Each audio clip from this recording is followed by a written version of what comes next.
I stared at the empty champagne glasses, arranged in perfect rows across the pristine white tablecloth. Each one caught the sunset's glow from the rooftop venue, creating tiny prisms of light that should have been magical. Instead, they mocked me with their emptiness. My name is Haley, and I'd spent 3 weeks planning what was supposed to be the perfect proposal dinner. Not my proposal. I was the planner, not the bride-to-be. My boyfriend Evan had hired my own company to orchestrate his grand gesture, not knowing I'd taken over the project personally. "Miss Morgan?"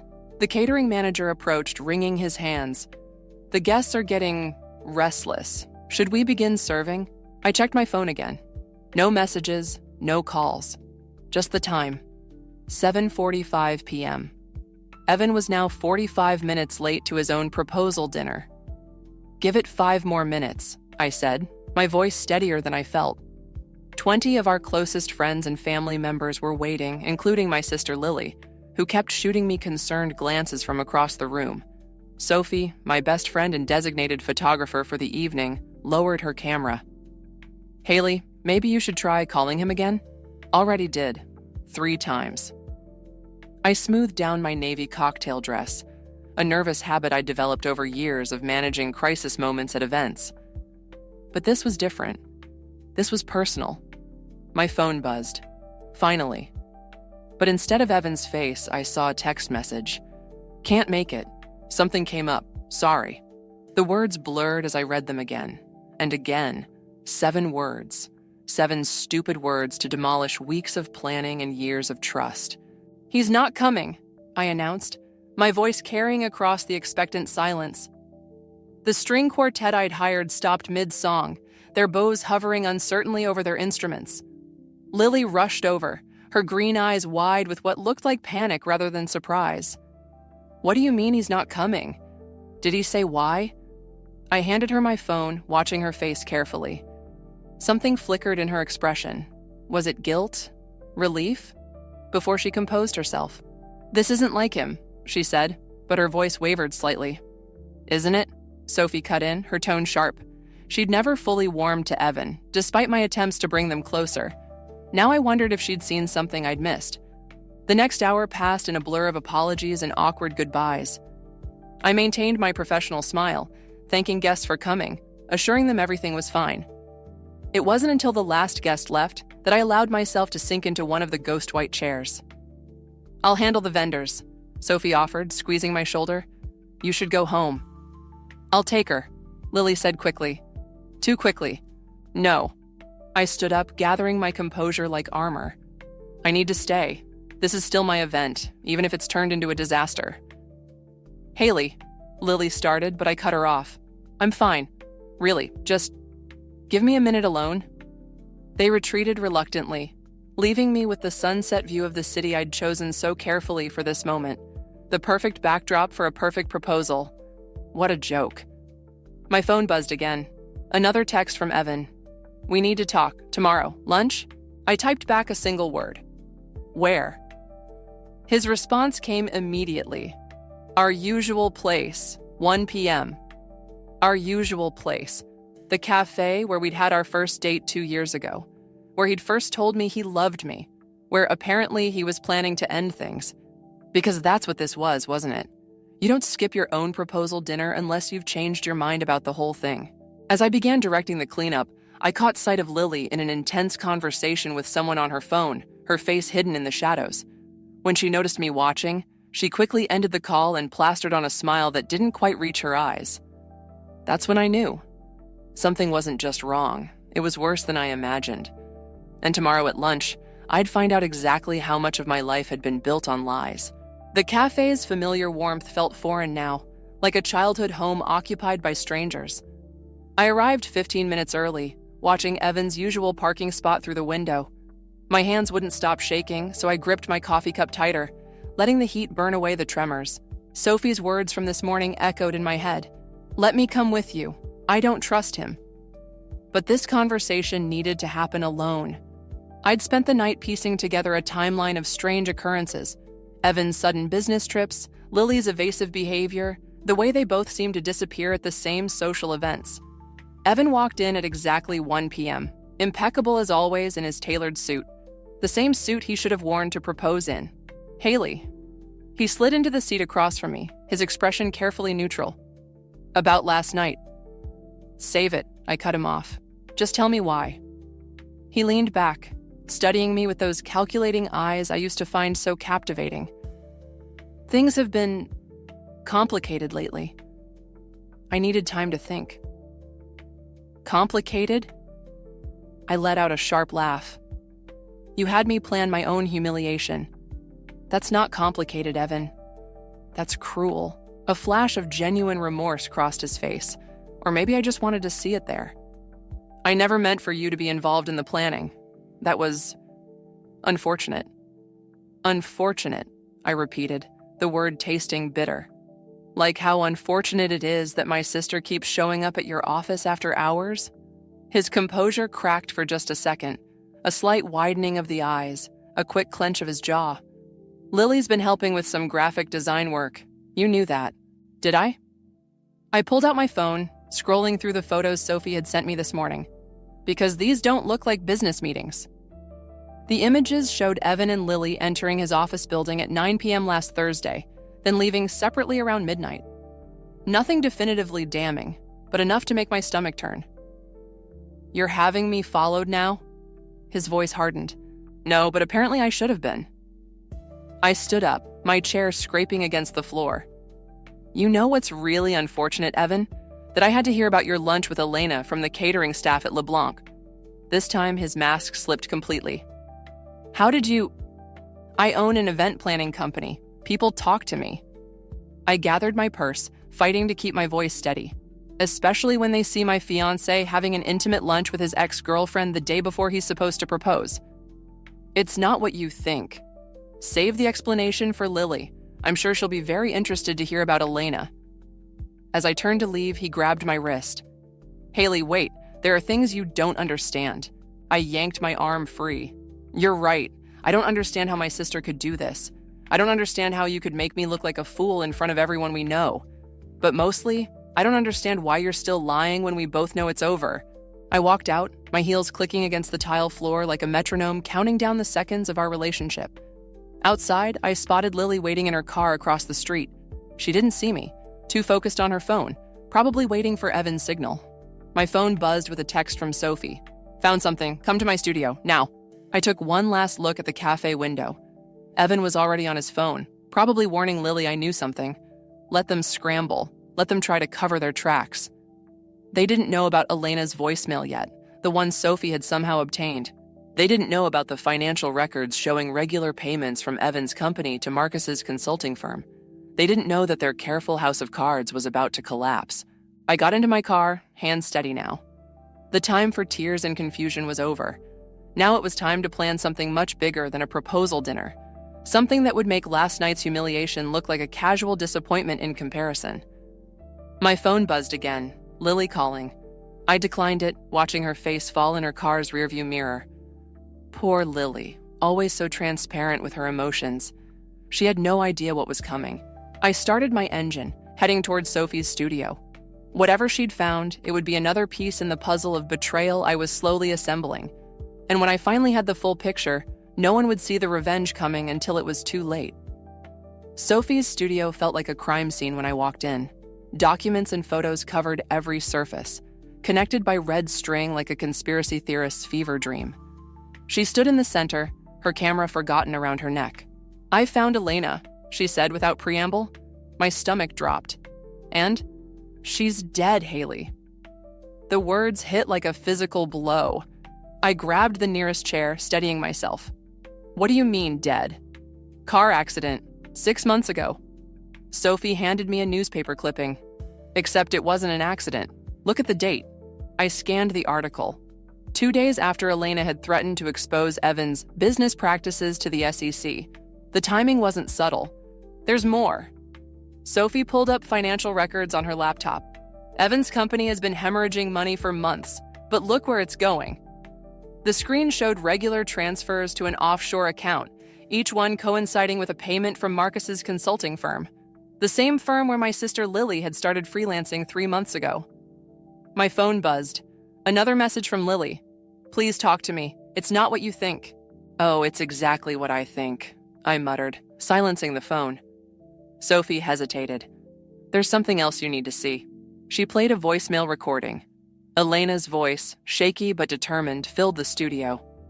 Evan, I know what you and Marcus are planning. Using Lily to get to Haley's client list? That's low, even for you. But the SEC fraud, that's what's going to bury you. I'm meeting them tomorrow unless... The message cut off. The next day, Elena's car went off a bridge. How did you get this? I asked, my voice barely a whisper. Elena sent copies to multiple people. Insurance. Sophie's eyes met mine. I'm not the only one who has it. A knock at the studio door made us both jump. Through the frosted glass, I recognized Lily's silhouette. Don't, Sophie warned, but I was already moving. I opened the door. Lily stood there, mascara streaked down her face. Haley, please. How long? I demanded. What? How long have you been helping Evan steal my clients? Her face crumpled. It wasn't like that. Marcus said it was just market research. Market research? I laughed, the sound harsh even to my own ears. Is that what you call sleeping with my fiancé too? Lily flinched. That only happened once. I was drunk and... Save it. I stepped back into the studio. Did you know about Elena? The color drained from her face. What about Elena? She's dead, Lily. Convenient timing, don't you think? No. She shook her head violently. No, Evan wouldn't. Marcus said she moved to Europe. Marcus says a lot of things, doesn't he? I grabbed Elena's accident report from Sophie's desk. Like how he's just doing consulting work? Not helping Evan launder money through your graphic design contracts? Lily swayed, grabbing the doorframe. I didn't know. I swear, Haley, I didn't know about any of this. Get out. Please, let me explain. Get out! I slammed the door in her face, my hands shaking so badly I could barely turn the lock. Sophie touched my shoulder. What are you going to do? I stared at the web of evidence before us. The financial records, the accident report, Elena's final warning. All the pieces of a puzzle I never wanted to solve. First, I'm going to call the SEC myself. I pulled out my phone. Then I'm going to destroy everything they've built, their reputations, their business, their perfect little scheme. Haley. Sophie's voice was careful. That could get dangerous. If they really had something to do with Elena's death, then they should have thought of that before they involved my sister. I started gathering the documents. They wanted access to my client list? Fine. Let's see how those clients react when they learn where their money's really going. My phone lit up with a text from Evan. We need to talk. All of us. Tonight. I showed it to Sophie, who shook her head. It's a trap. Of course it is. I texted back, LeBlanc, 8 p.m. The same restaurant where he'd met Elena before her death. Let them think they had the upper hand. Let them think they could still control this situation. I had evidence of their fraud, proof of their betrayal, and nothing left to lose. By the time this was over, they'd learn what it really meant to trust the wrong person. LeBlanc's elegant interior felt like a stage set now, with every server and guest a potential witness to whatever was about to unfold. I arrived early, choosing a corner table that gave me a clear view of both entrances. The flash drive in my clutch felt heavier than it should, weighted with evidence that could destroy lives. Marcus arrived first, sliding into the seat across from me without invitation. You need to stop digging, he said, his usual charm replaced by something harder. Interesting opening line.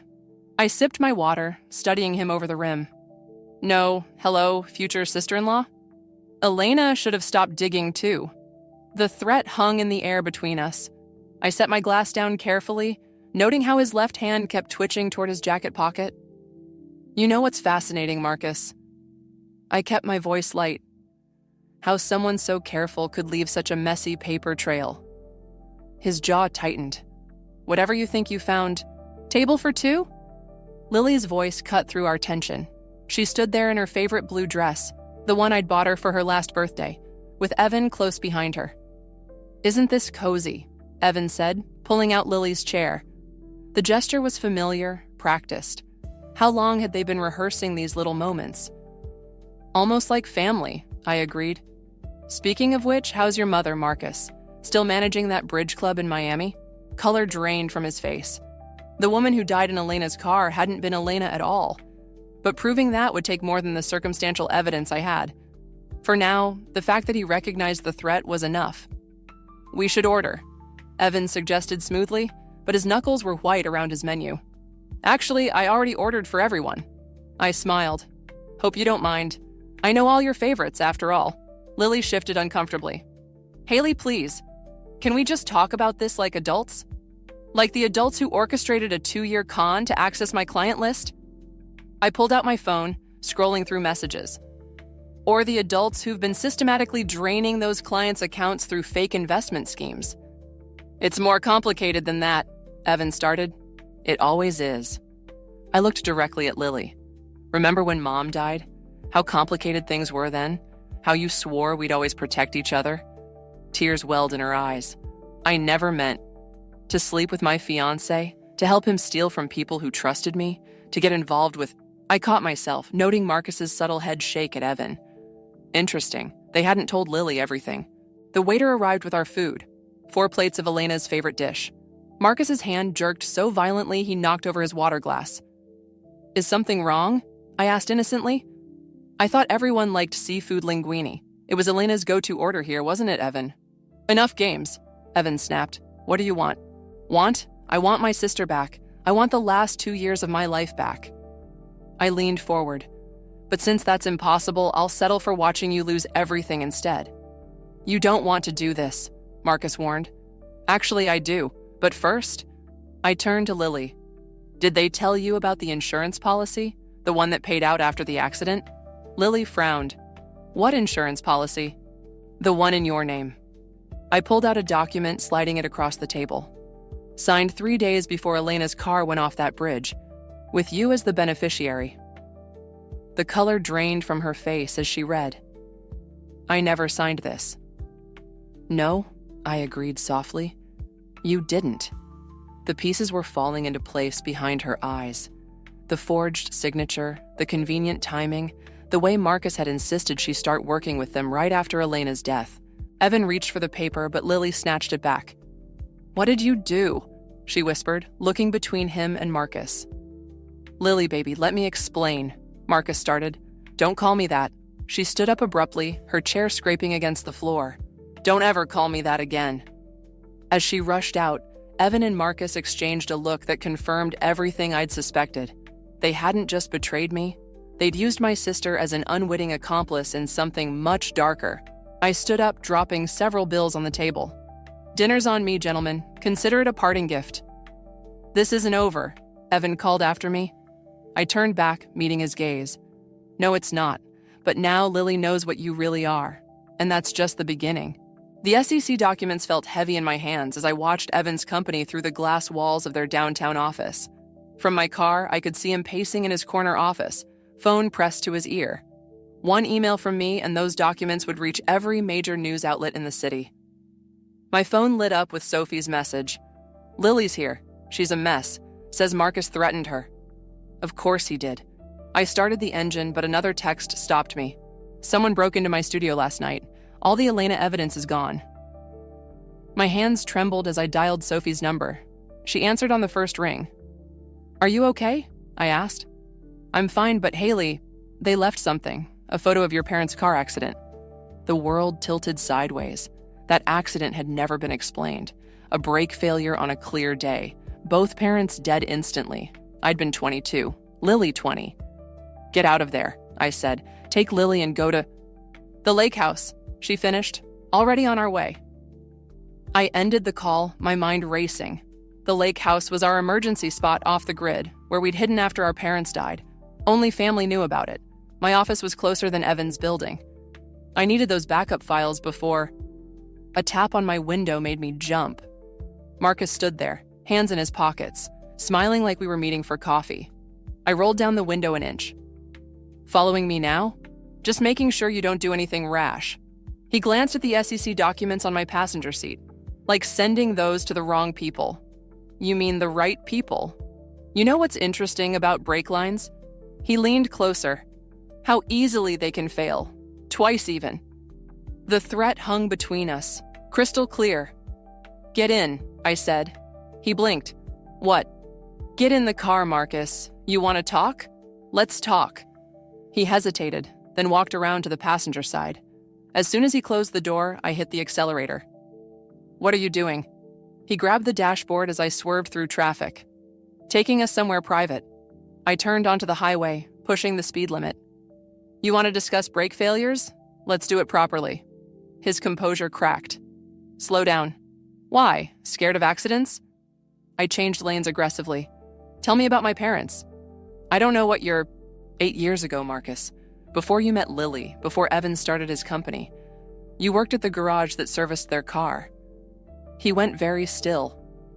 "How did you—" Elena didn't just keep records about Evan. She had files on everyone. I took a sharp exit. "Including the mechanic who helped stage their accident. Pull over." "No." I pressed harder on the gas. "First, you're going to call Evan. Put him on speaker." "You're insane." "Maybe, but I'm also the one driving." I swerved again, making him grab the door. "Make the call." His hands shaking, he dialed. Evan answered immediately. "Where are you?" Evan demanded. "With your ex-fiancée," Marcus said, "who's apparently lost her mind." "Having fun yet?" I asked loudly. "Because I am. Nothing like a nice drive to clear the head. Maybe we'll check the brakes when we stop. If we stop." "Haley," Evan's voice turned serious. "Whatever you think you know. I know everything." I took another turn too fast. "About Elena, about my parents, about how you used my sister to cover your tracks. The only question is, what am I going to do about it?" Silence filled the car. "Here's what's going to happen," I continued. "You're going to transfer back every penny you stole. You're going to confess to Elena's murder. And you're going to leave my sister alone." "Or what?" Evan asked. I laughed, the sound hollow even to my ears. "Or I drive this car off the same bridge where Elena died, with your partner in crime beside me. Your choice." Marcus's face went ash white as we approached the bridge. "You wouldn't," Evan said, but uncertainty crept into his voice. "Wouldn't I? You killed my parents, used my sister, stole my life." I pressed the accelerator harder.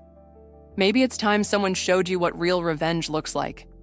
The bridge loomed ahead, its guardrails gleaming in the afternoon sun, just like they had the day Elena died. "Tick-tock, boys," I said softly. "What's it going to be?" The charity gala sparkled with false promises, just like everything else in my life had. I stood at the podium, watching Evan and Lily enter arm in arm, their practiced smiles never reaching their eyes. 300 of the city's elite turned to watch them, unaware they were about to witness something far more entertaining than another engagement announcement. "Ladies and gentlemen," I began, my voice steady despite the weight of the USB drive in my hand. "Tonight we're here to talk about trust." Evan's head snapped up, his eyes meeting mine across the ballroom. He knew. Of course he knew, but he couldn't stop what was already in motion. "Trust in our financial institutions," I continued, clicking to the first slide. "Trust in our loved ones." Another click. Elena's accident report appeared on the screen. "And trust in justice." Gasps rippled through the crowd as bank statements replaced the accident report, showing millions in fraudulent transfers. Evan started moving toward the stage, but security, hired by me, not him, blocked his path. My former fiancé, Evan Carter, and his associate Marcus Reed have been running an elaborate Ponzi scheme through their investment firm. My voice carried over the growing murmurs. But that's not their worst crime. Lily stood frozen, her champagne glass slipping from her fingers. The crash echoed through the suddenly silent room. 8 years ago, they orchestrated a car accident that killed 2 people. My parents' photos appeared on screen. And 6 months ago, they murdered Elena Martinez to cover their tracks. Chaos erupted. Phones came out recording everything. Evan's face contorted with rage as he shoved past security. "You have no proof," he snarled, reaching for the podium. I held up the USB drive. "I have every proof, already sent to the SEC, FBI, and every major news outlet in the country." "You're destroying everything," he hissed. "Like you destroyed my family?" The sound of breaking glass cut through the commotion. Marcus had Lily by the arm, dragging her toward the exit. "Tell them," he ordered. "Tell them it's all lies." But Lily pulled away, tears streaming down her face. "I can't. Not anymore. Then you'll go down with us." Marcus reached into his jacket. The gunshot was deafening. Screams erupted as people rushed for the exits. I saw Lily fall, red blooming across her blue dress. My feet moved before my brain could process what was happening. No. I pressed my hands against the wound in her shoulder, her blood warm and sticky between my fingers. Stay with me, Lily. Please. I'm sorry, she whispered. I didn't know about Mom and Dad. Evan's laughter cut through the chaos. He stood over us, holding another gun. Always trying to save each other. How touching. You're surrounded, I said. It's over. Maybe. He aimed the gun at my head. But you won't be around to see how it ends. A second shot rang out. I flinched, but it was Evan who stumbled backward, clutching his arm. Sophie stood in the doorway, her camera forgotten, holding the security guard's weapon.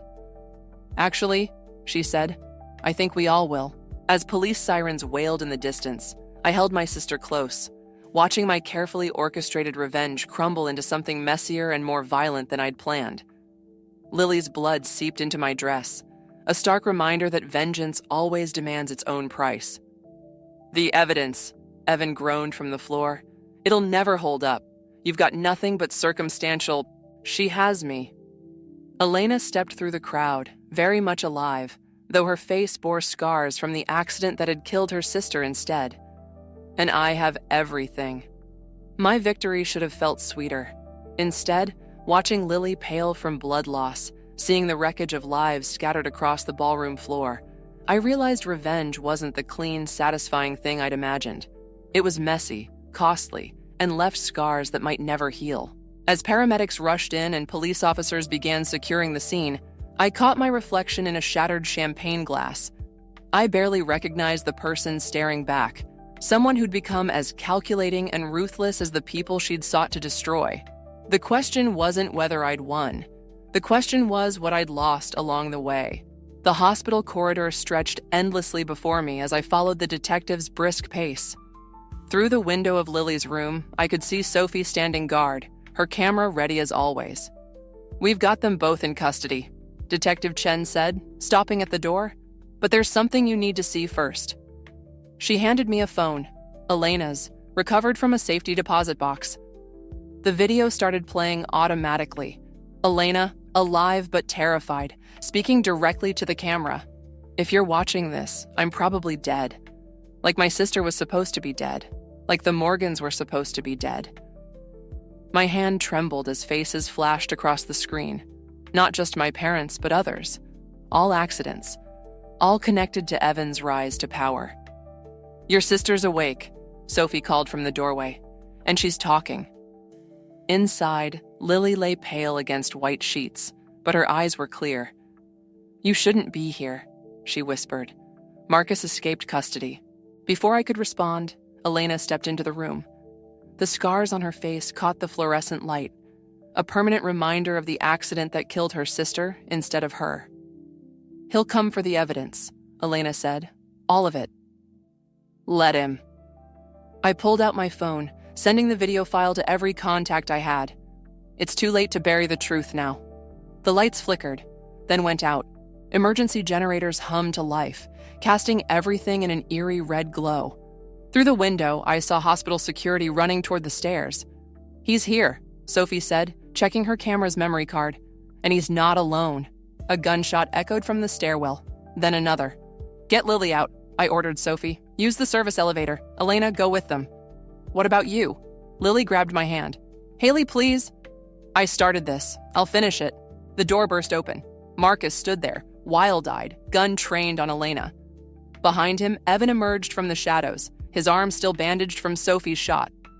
The video, Evan demanded. Delete it, now. Already gone viral. I stepped between them and Lily's bed.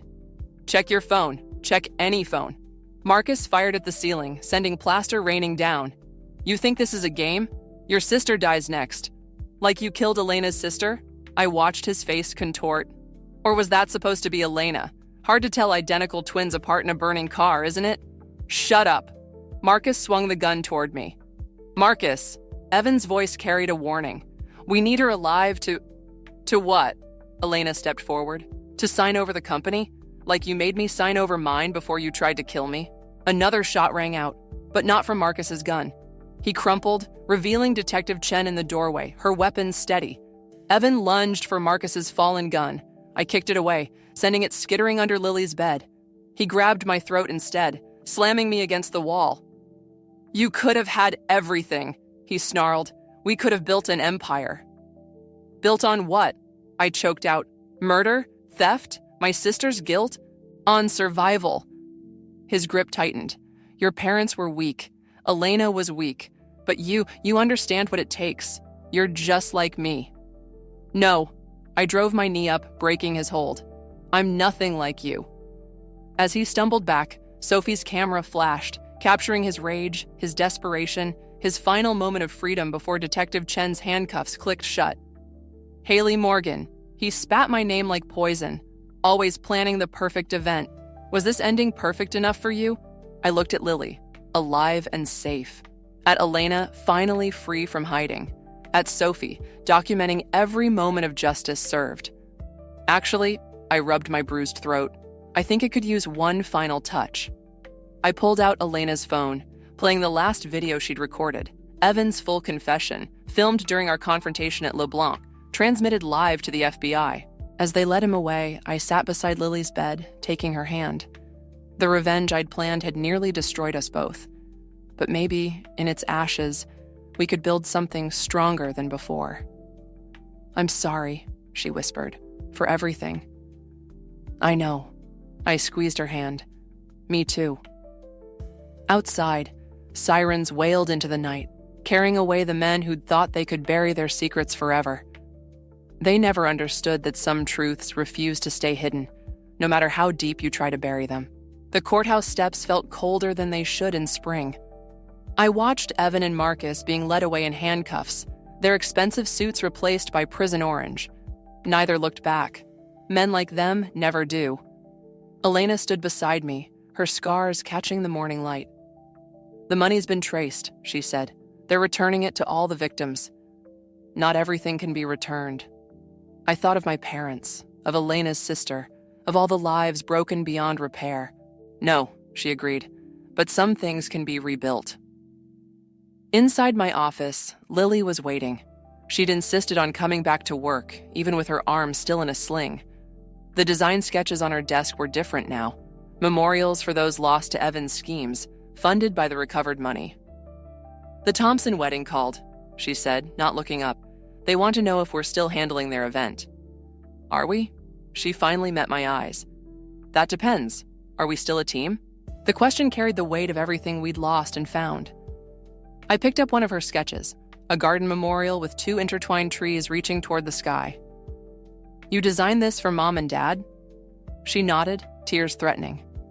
I thought, maybe it's time to build something beautiful from all this ugliness. Sophie burst in, camera in hand as always. "You need to see this." She pulled up a news article on her tablet. They found more evidence in Evan's private servers, other accidents, other families. "How many?" I asked, though part of me didn't want to know. "Dozens, going back years before he met you." She hesitated. "And there's something else. Remember that bridge club in Miami? Marcus's mother? Wasn't his mother. Another victim who knew too much, replaced by someone who looked similar enough. They had a whole network of people helping them hide bodies and identities." Lily's hand found mine across the desk. This time I didn't pull away. "What happens now?" she asked. I looked at the 3 women before me, my sister, who'd lost her way but found her courage, Sophie, whose loyalty never wavered, and Elena, who'd sacrificed everything to expose the truth. Now we finish what we started. I pulled out a file I'd been working on. There are other families out there who deserve answers, other victims who need justice. "It's dangerous," Sophie warned. "Some of Evan's associates are still out there. So are we." Elena's voice carried steel beneath its softness, and we know how to fight back now. A notification pinged on my phone, Detective Chen requesting a meeting. More evidence had surfaced, more connections to unravel. The web of deceit stretched further than any of us had imagined. "I can't ask you to risk everything again," I told them. Lily stood, her good arm reaching for a fresh sketch pad. "You're not asking, we're choosing." Sophie raised her camera, capturing the moment, not of victory or vengeance, but of 4 women choosing to stand together against the shadows that had tried to break them. Besides, Elena added, touching her scars, some fights choose you. I looked at my reflection in the window, remembering the woman who'd planned her revenge with such cold precision. She was still there, but changed, tempered by loss, strengthened by truth, guided by something deeper than vengeance. One condition, I said, turning back to them. We do this right. No more secrets between us. No more shadows to hide in. Lily's design took shape on her pad, a phoenix rising from ashes, its wings spread wide enough to shelter those beneath. Protection, not revenge. Justice, not vengeance. The Thompson wedding's next week, she said, a hint of her old smile returning. Should we show them how Morgan sisters throw a party? First, I picked up Detective Chen's message. We have some other plans to make. Outside, spring sunlight broke through clouds, casting long shadows across the city. But shadows don't seem so dark once you've learned to navigate them. Sometimes they even show you the way forward if you're brave enough to look. Sophie raised her camera one more time. Ready? We were, all of us. Not for an ending, but for whatever came next. Together.